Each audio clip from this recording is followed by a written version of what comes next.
Okay.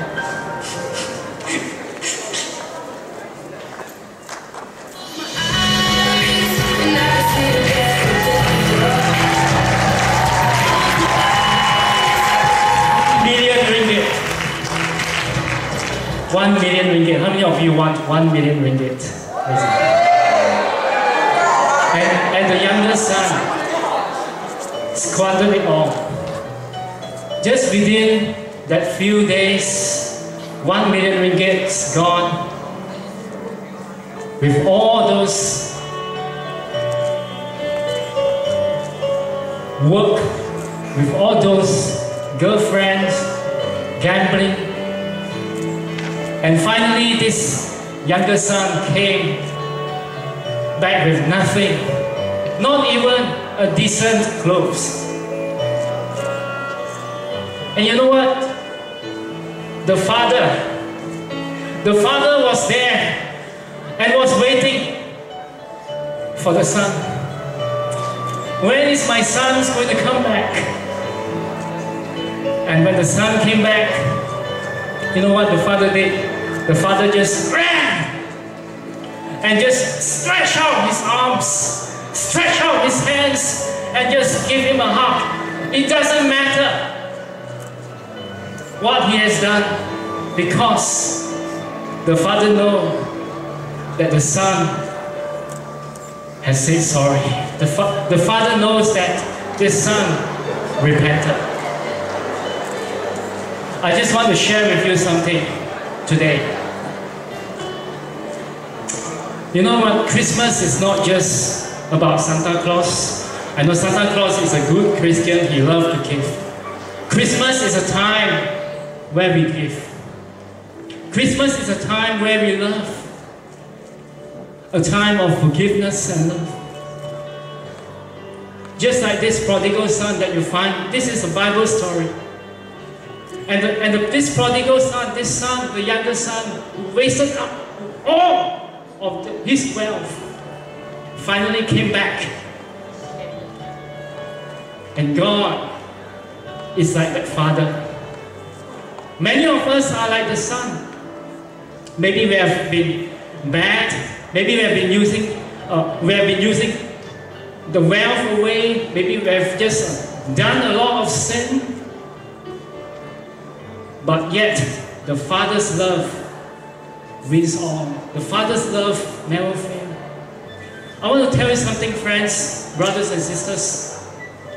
Tonight, God is here.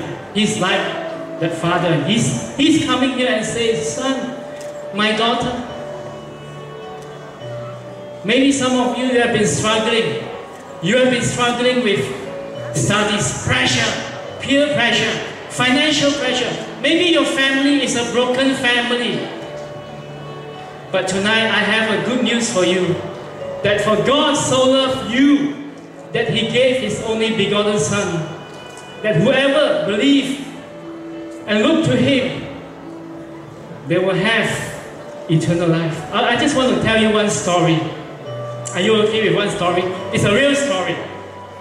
And it's a very touching story, which I know.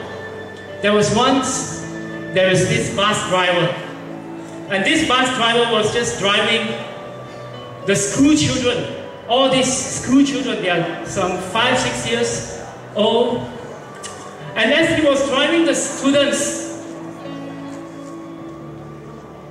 down the slope, it happened in UK, in England, a real story, all right? And on this Christmas occasion, I just want to share with you this. And as he was driving all these school children down the slope at a hilly place, suddenly, you know what happened? Pum! The brake of the bus just snapped. And he was like trying to brake, but the bus didn't stop. And the bus just continued to go down and greater and greater acceleration and momentum. And he was saying, wow, all of us are going to die. The school children are going to die. What am I going to do? The school bus driver said. And suddenly he found out that there is this one corner down at this road.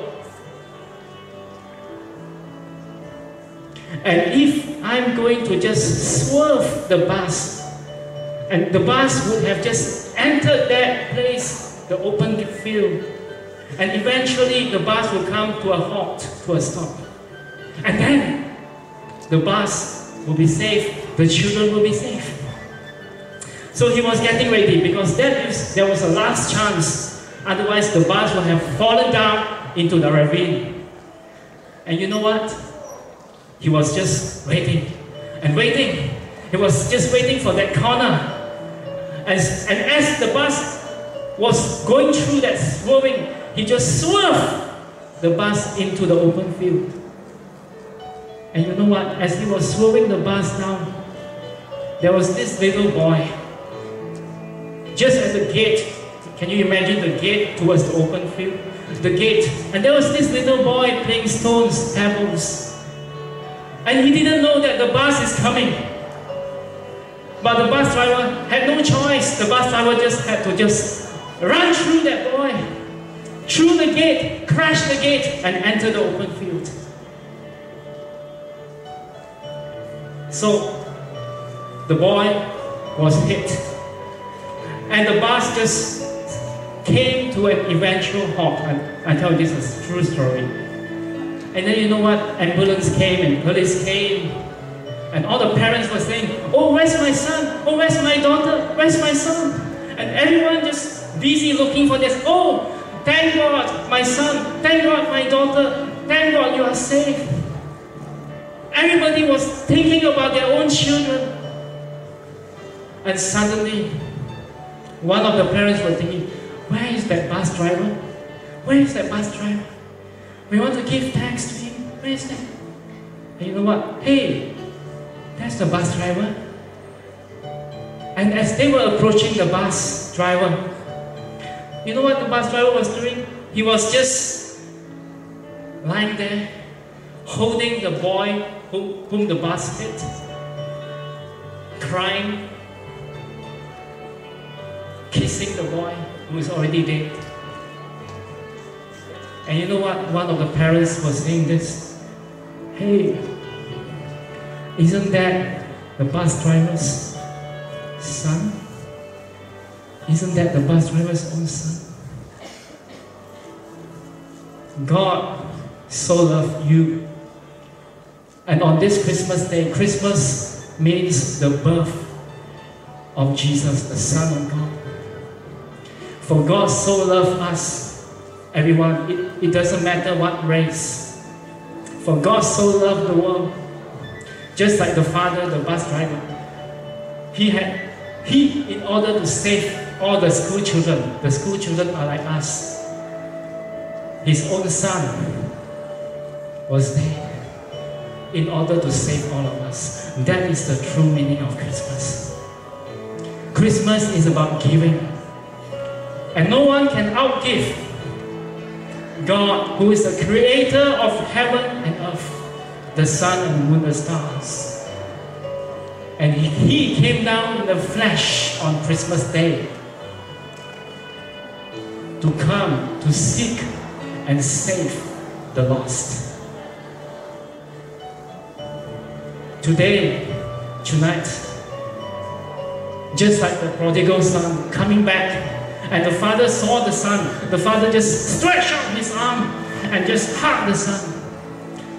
When Jesus came and He died on the cross, His hand was stretched too. His hand was extended at the cross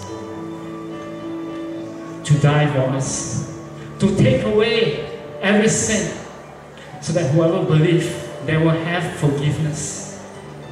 And this is a true love, the love of God.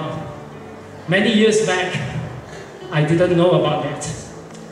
I was living a life that was prodigal like that young boy. But when I came to a point where I almost wanted to commit suicide, that's the time I came to know Jesus, and He gave me a new hope. And to me, I just want to share with you from the bottom of my heart, it's Christmas.